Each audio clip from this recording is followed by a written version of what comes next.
welcome to the NewsX Sunday Guardian Roundtable. Today we are taking a look at the politics post-Operation Sindoor, or an operation that is still going on but it's on pause. After taking a look at the international ramifications, domestic politics is once again raising its head. We have the Congress that behaved itself very well during the operation, but after that, again, they're asking questions as an opposition party should do. They've asked for an all party session. The government is also sending an all party delegation out to the rest of the world to explain India's stand. And over there, also, domestic politics has broken out. The Congress claims that the Minister of Parliamentary Affairs, Kiran Rijiju, asked them for a list. They gave them a list. That list didn't have, but when the government came out with its own list, only one name from the Congress list was taken. At the center of the contention is, of course, Shashi Tharoor. The Congress didn't suggest his name. His name actually was one name that stood out across all camps during the operation. Why didn't the Congress suggest his name? Is the government right in taking his name? And what is happening within the Congress? Today's show is actually going to be focusing more on the Congress politics, but also a bit on what, vis-a-vis the stand is taking against the government. Joining me on the show is Smita Prakash. She is the editor, Asian News International. Neerja Chowdhury. She's an author, columnist, and a political commentator. And of course, Rasheed Kidwai. He's an author and a senior journalist. Rashid, you know a lot about the Congress also, so I'll begin with you. This confusion about Shashi Tharoor, for instance. Is the Congress right in what it did just to sideline someone you've actually got egg on your face? I mean, that's the way I'm seeing it. Priya, I think you're raising a very good question, and I think it's very difficult to answer because we really do not know who's calling shots. For the face of it, there is Mr. Mallikarjun Kharge, who's an elected Congress president, and he had defeated Shashi Tharoor. So Shashi Tharoor was a sort of principal dissident leader or a challenger. If you look at the history of Congress, the challenger always, faces problems. And then there is a de facto hands-on leader in Mr. Rahul Gandhi. So we don't really know. And then, of course, there is, AICC communication department who don't communicate, and I'm saying with a degree of responsibility among themselves. But they are communicating, and they all are, so to say, they have a professional background. They don't come from the ranks. They don't have a political, sort of training. They were lateral entries. And therefore, in their scheme of things, their idea of communication is to put the other side down or wipe it off or whatever, some kind of extreme action. They don't believe in the nuanced political presentation and, calculating, etc. So there is a lot of disquiet is there internally. Mr. Shashi Tharoor is increasingly getting restless. What is future role? He's also lateral entry. He's also a professional. At the age of 69, he thinks that this is his time to make a mark in Kerala politics. Apparently, he got a survey done. Survey showed that he's better than, as a chief ministerial candidate. He's ahead of all others, including the present Kerala chief minister. And what did he do next? He went and he sought a meeting with Rahul Gandhi, and he said, what is my role in future? And Rahul Gandhi said, it depends whether we win, and then MLAs will decide on the stereotype answers. And the meeting didn't go off well. And then we have KC Venugopal, man who's always blamed for everything. And it is said that what transpired That's rightly so.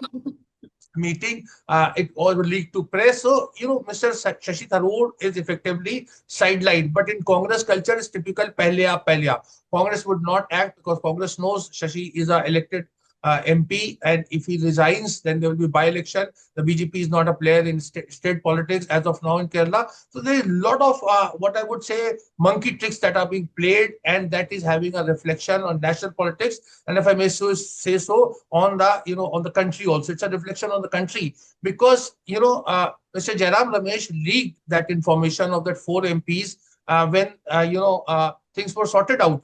So there was no need for him. So he was trying to belittle just not Shashi Tharoor, but the other 3 who were left out. That we sent their name, but they were not elected. So that is what I'm saying. There's a lot of internal politics and disquiet within the Congress.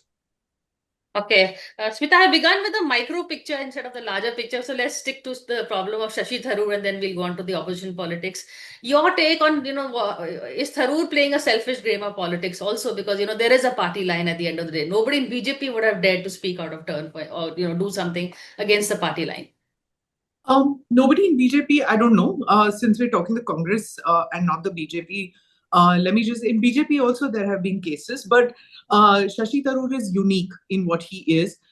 He's managed to rile up whether it is Manmohan Singh or currently the Gandhi family.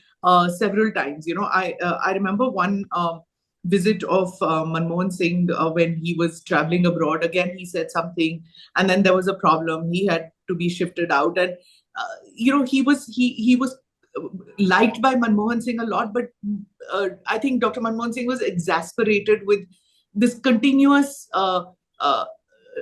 tweeting that he was doing, and it was getting on everybody's nerves. Of course, later everybody joined Twitter, then now known as X. I agree with Rasheed, in which he says that because of his lateral entry into the Congress party, he's never fitted into that mold of a traditional Congress person. But doesn't matter in 2025 whether you're traditional or non-traditional. You've been out of power for 11 years. The Correct. only thing that should concern you is winning, as far as the party is concerned. Doesn't happen.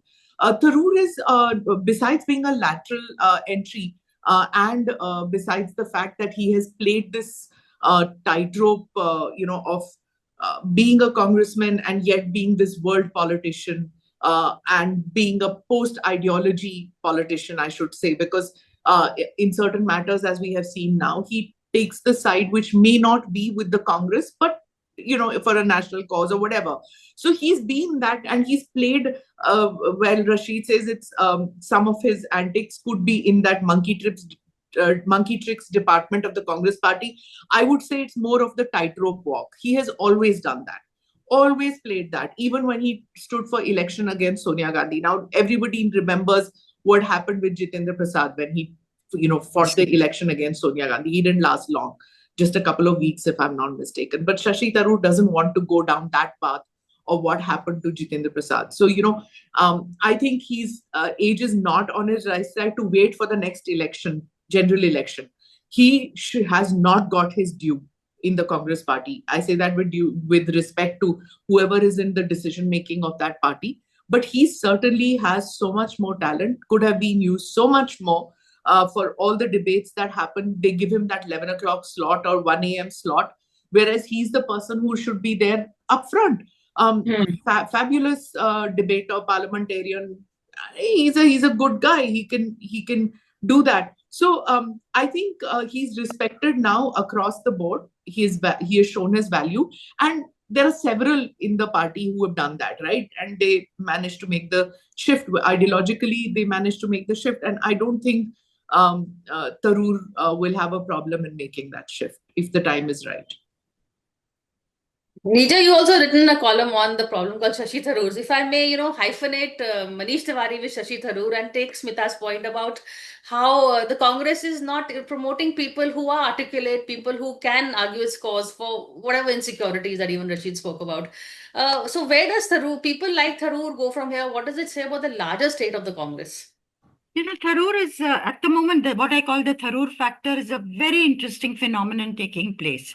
Here is a man, of course, from the UN, he jumped into politics, and of course, the Gandhi family feels that they gave him a leg up at different points of his career. So they are disappointed that he stood against Mallikarjun Kharge for party presidentship in 2022. And subsequently, recently, if you recall, he went public saying the party was not using his services as it could, and he had other options, if you recall those words. And then on this whole issue of Pahalgam and Operation Sindoor, he has spoken, many people say that he's done much better than BJP spokespersons articulating the government's line. And I was listening to, how he spoke to various Western or global media people. And the tough questions. I'm listening to these interviews on YouTube. It is amazing how he fielded those questions and put them on the defensive and gave India's point of view, the government's point of view, what we were all about. And they were questioning him about why Trump went public on taking the credit, Kashmir coming center stage, hyphenation of India and Pakistan, all that, why we went in for ceasefire at that particular moment for something for which the Prime Minister has come in for criticism from the extreme right within his own party and the family of the RSS. But so the point is, Shashi Tharoor in the last 3 years has carved out a constituency for himself that goes beyond the Congress party. And that is not due to the patronage of the Gandhi family or the Congress High Command.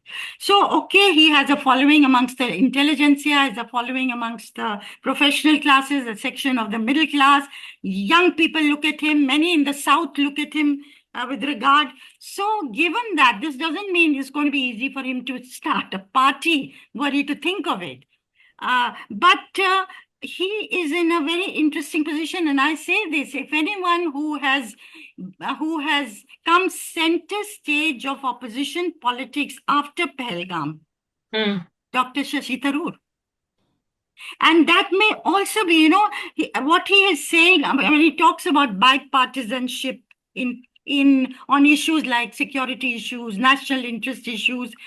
There is a resonance in certain sections. There are new takers for that. And could it be that he is being viewed the way he is with new eyes because there is a ground level shift also taking place in the country? Many people who feel, yes, on these bigger issues, there should be bipartisanship and a common approach between the opposition and the government, and not the kind of vicious polarization that we have seen in our politics between the two sides. So the Shashi Tharoor phenomenon is interesting, not only from the point of view of the individual Dr. Tharoor, what he stands for, what he will do, where he'll go, all that is of great interest and being speculated about. It's also the larger phenomenon that he may well represent. We don't know. It's early days to talk about this yet. Okay, so Rasheed, just the larger thing, we were talking about the role of the opposition during Operation Sindoor and then afterwards. Has the Congress, for instance, Rahul Gandhi's comments on Jai Shankar, the Congress now, of course, is asking questions. Some of them are rightfully so about the ceasefire. But has it shot itself in the foot, or is the Congress actually, gained some kind of advantage over its behavior? So, Priya, I think for the optics and all what Neerja ji is largely talking about, the political correctness is, it looks very nice in television studios, in newspaper columns, etc. But globally, you look at, political correctness is in short supply. End of the day, it is, the survival instincts of individuals and politicians, which matters a lot, whether it is Donald Trump or domestic politics. It takes two to tango when we talk about bipartisanship or, kind of having a common ground. I, as a citizen, would always greatly value that there should be a national sense of unity. Now, you look at all these, trips abroad, why the government did not approach the two leaders of opposition to represent India. After all, during Narasimha Rao's time, it was Mr. Atal Bihari Vajpayee who was LOP. So you put your, best man or best person forward. Why go for this kind of, it looks, I mean, I don't want to sound a little this thing, but it looks like a kind of, junket that is going to, various parts of the world. So whether it will have a greater impact or not, and you look at that kind of that communication war I was telling you, that showing, Prime Minister as Ghaib, taking a leave from, Tushar Kapoor's, one of those very sort of films that didn't run well. Nobody knows about that, what Supriya Sinha was trying to make when she had that poster of a person and showing, as if Mr. Modi was not hands-on during the crisis time. And then this Asif Munir, kind of thing that was a figure that was brought in to bring Rahul Gandhi by Amit Malviya. Now, there is a trust deficit, a huge trust deficit. It's not, as we say in Hindi, it's not, Madbhed, it is Manbhed. The Congress, which has been under whose leadership 3 decisive wars were won by India against Pakistan, that being 48 conflict, 65 conflict, and 71 conflict, is dubbed as anti-national, Pak Parast, Lashkar-e-Taiba gang, all kind of names have been given. Now that leaves a very bitter thing. I'm not being, I'm just trying to tell you why there is such a, trust deficit. The Congress may have done a lot of wrong and corruption and this nepotism, etc. But to accuse them of being anti-national, this is a very serious charge, and it's unsubstantiated largely. So that is where I think there is a problem. So the opposition cannot reciprocate in that manner. Why Akhilesh Yadav has not been sent abroad? Doesn't he represent large segment of, so to say, will of the people in terms of, you look at the numbers and the size in democracy? Numbers matter. So there is a lot of things that can be questioned, and in parliamentary democracy, questions are asked. Here was a chief minister of a state when when that 26/11 happened. outside, Taj Hotel. He did a press conference. There was Atal Bihari Vajpayee in 62 conflict who demanded a parliament session. There was this 1971 war, before the 71 war, there was Satyagraha, and Prime Minister Modi is on record to say that he went to jail for 20 days for doing this Satyagraha. What was this Satyagraha about? That Indira Gandhi is not waging a decisive war against Pakistan at that point of time. But nobody dubbed any of these individuals or political parties, including Bharatiya Janata Sangh and Bharatiya Janata Party, as anti-national by no stretch of imagination.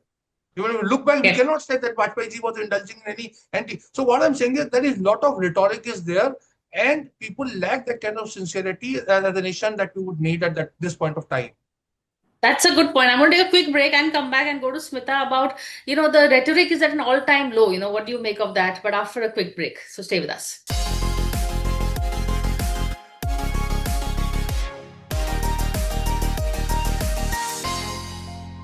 Hello and welcome back to the NewsX Sunday Guardian Roundtable. We are taking a look at the opposition politics. We talked about Shashi Tharoor, but now the opposition versus government politics. The unity during the operation, I think, was very fragile. As Rasheed said, now it's gone back to really bitter levels, accusing each other of being anti-national. Smita, what do you make of that? I don't think it's as bad as one had thought it would be. I think I feel a little more positive in the 1 month since today is the anniversary, in fact. So in the 1 month that the Pahalgam attack happened, and between Operation Sindoor and today, I am I have more hope and more faith in our polity, in our politicians. They have shown great maturity, I feel. Little bit of rhetoric will be there, some stray accusations here and there. I am still by and large proud of our politicians, how they stood together in this time of crisis. They did not have divergent views. They were all showing patriotism. If some hotheads in both sides of the aisle decide, oh, it's time to up the ante because, after all, we have to go into an election mode where these kind of things are necessary, it happens. And at some point of time, that will become the narrative, I'm sure. But I still feel that this has shown us up as a unified country, and the fissures that exist inherently within our country. If the adversary or enemy, whatever you want to term them, they thought that they could do that and make it deeper, they have failed in that. Whether militarily we have succeeded, they have succeeded in whatever achievements or goals it was. As far as society is concerned, I just feel more hopeful. I'm not on the negative side in that. Couple of points which I also wanted to make was that, these ministerial level delegations which have gone, I feel that this is part of the non-kinetic measures which are being taken. It's been done before. It's nothing new that is happening. It's several times delegations have gone, all party delegations, to make that. But I feel that it should be upped. Beyond this, it should go further than just parliamentarians, further than just politicians. It needs to be at the level of writers, film actors. These are people who have influence internationally, not just with the diaspora, but elsewhere. Think tanks. Very good they need to go there. They need to go. They need to be sent. Journalists, whoever. I'm not pitching for myself, but I'm just saying that it needs to be done. They need to do this on a constant basis because the other side are doing nothing else. They can only do propaganda, and they're very quick to do it, So, and it's also a lot of influence peddling that happens out there. We don't do it. We think hum achhe hain, so everybody should believe. That's not how the world works. So it needs to be upped. It needs to be increased. The other thing is that which Rasheed pointed, see, I'm calling you Rasheed like most people call now, instead of saying your real name, Rasheed. So instead, so when the talk is that why not Akhilesh? Yeah. Why not Tejasvi? Why not Rahul? Well, he won't come. So why not these people? Why not Chandrababu Naidu? Why not?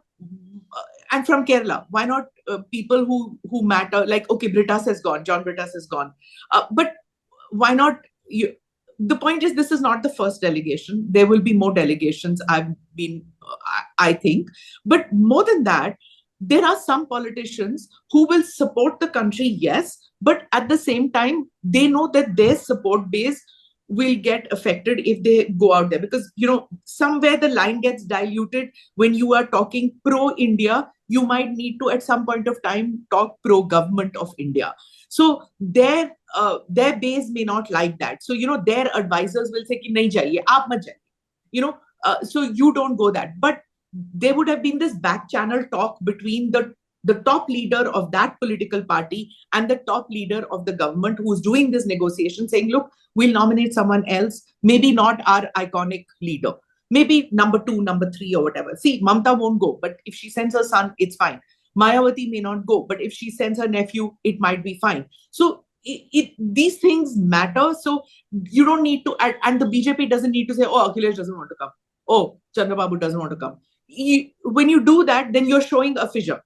So some things happen behind the scenes which people don't know, and I'm presuming that is what must have happened. Well, fair enough. That makes some political sense. That makes, but the fissures have come out. Despite whether the government was trying not to or the Congress is trying not to, fissures have come out. Whether it's domestic compulsions or whatever.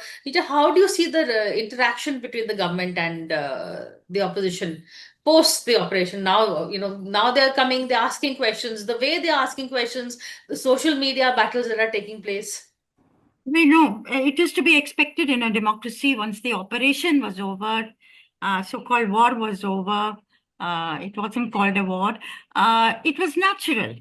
I mean, and in a democracy like ours, of course, within minutes, you expected it to happen. That is not the point. The point is, you've stood together as one in the face of the attack, Helgam and all that it represented, and while Operation Sindoor was underway, and with the opposition giving absolutely unstinting support. Whatever the government decides, whatever method they go in for, we will support them. There were stray voices that questioned it, but overall, that was the Congress's line, the opposition's line.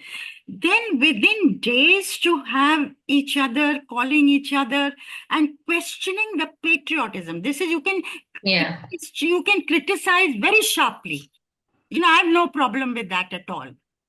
But to question the patriotism of another colleague, because that person is in the opposition, that because they're asking those questions, did planes fall? I would have liked, for instance, even Rahul Gandhi, when he talked about Mr. Jaishankar, the foreign minister, that, he said he'd alerted him before the operation. They said no at the start of the operation, which is after. Now, even if there is an ambiguity there, and as the leader of the opposition, he wants to question Mr. Jaishankar, it could have been done much more politely. It's damning. Those are not words. At least I may be old school. I feel very uncomfortable. He's, after all, the foreign minister of the country. He was navigating a very difficult situation. We don't know the details of that situation. So yes, certainly ask those questions. But they could be done differently. Also, the BJP went to town calling Rahul Mir Jafar, Gaurav Gogoi, Pakistani. I know. I mean, he's the deputy leader of the Congress party in the Lok Sabha. So I find this personally very painful. This kind of discourse can take place in different ways. And I think that's vitiated the atmosphere before this, multi-party, very high-powered, very important delegation going in for your diplomatic outreach, which you need to do because the countries didn't stand with you. And you need to, as Smita and Rasheed were also pointing out, you need to mobilize editors, you need to mobilize civil society, senators, MPs, everywhere you go. And you need to speak with one voice, which they will. I don't expect any of them to take a divergent line. There will be their unanswered questions. And that is the way it should be. So I think to do that, before that team went to have, government versus Congress coming out in the open, Congress versus Congress coming out in the open, very needless, I think. It should have been avoided.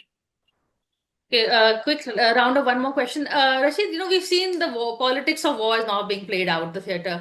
So I have to ask the journalist question, though, as tacky as it may sound. Where does this, who comes out? Will the opposition succeed in making an issue of the ceasefire? Will the BJP, try and say, we've, the narrative of a strong leader, 71 को हमने repeat किया. क्या, मतलब, what is the narrative that you expect to be played So, out? Priya, since you are asking a journalistic question to a journalist, I will give a journalistic reply that it is elections that determine. So, outcome of Bihar will have a sort of endorsement, though there is no connect. As a citizen of the country, I would say this, and I would emphasize that there is no connect. But again, in the journalistic world, artificial world, I would say it would matter who wins Bihar. And therefore, and Priya, a lot of that posturing we were talking about is also, unfortunately, I would say, is aimed at that. Smita, your take on my question, in terms of politics, who will get the winning narrative on this operation? I don't know, in the sense that Indira Gandhi lost an election after the 71 war. Does a war or a conflict, whatever you want to call it, win a war? It depends on the spin also, about, oh, you're a wartime hero, prime minister, you're a wartime hero political party. It all depends on how they'll fight, but usually state elections are not fought on national issues. Local issues matter a hell of a lot. And in Bihar, it's very complicated, like they would say, the relationship. And it's not going to be that, oh, let's take the discourse to a higher level. When it comes to the election, it will fall to a very, very low level. Unfortunately, like everybody says, this is the new normal. It's the new normal. It's something that I think all of us will have to figure out, that you have to move with the times.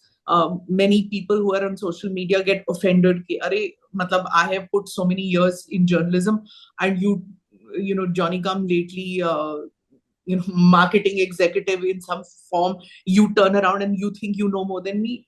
They don't care.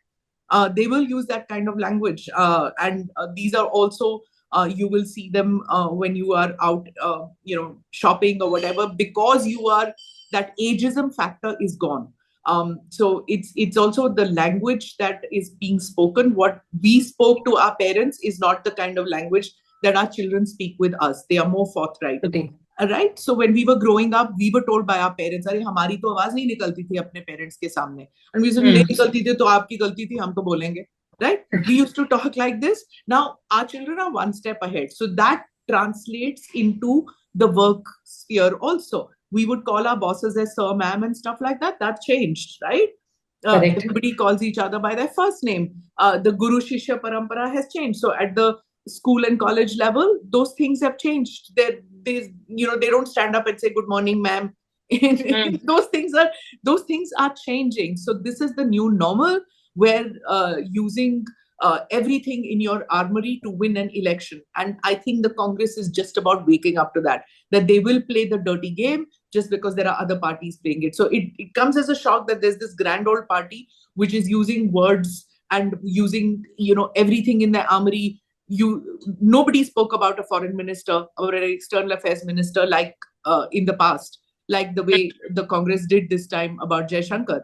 And to think that Jaishankar would be anything but patriotic is also unbelievable, right? You wouldn't think that about Jaswant Singh when he was foreign minister. You wouldn't think about these kind of people, that you would never doubt it. But sorry, this is politics. Ab wo daldal mein hai, to fir gand to, uchlega. Look, I mean, this is actually a very good commentary on the times we live in. Nothing is off the table. I mean, everything is on the table, so we'll see the dirtiest of politics being played out over war. You spoke about Jaswant Singh. After Kandahar, what happened? Nobody questioned his patriotism then. And here, look at the way Jaishankar is being questioned. So is this the new way of doing politics? Neerja, last word to you. Yeah, it is a new way, and with the social media there and the technology, communication revolution being there, and everybody is irreverent about everybody else. That is the way it is on social media. So yes, we have to lump it, and yet people like us will continue to hope and write and plead and whatever else you want to say to make the discourse a little better, so that it is more respectful. So it's easier for your opponent also to take seriously what you are saying, rather than just clam up and not respond, which is what is happening. And actually, it's even more than that. The relationship between the ruling side and the opposition side, there was a dialogue in the past. People, Yes. they were political adversaries, they were not enemies, by and large.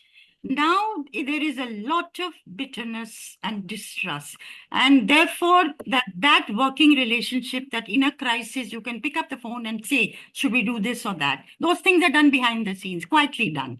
So the Congress and the BJP can work out a amicable way of handling the delegation, who should be on it. But that has become a thing of the past, because of this tremendous bitterness that now vitiates the politics.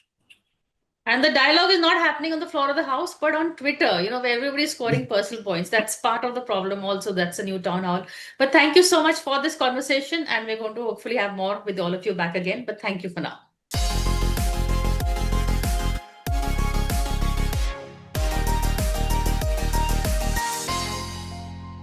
For more such videos, subscribe to the NewsX YouTube channel, hit the bell icon.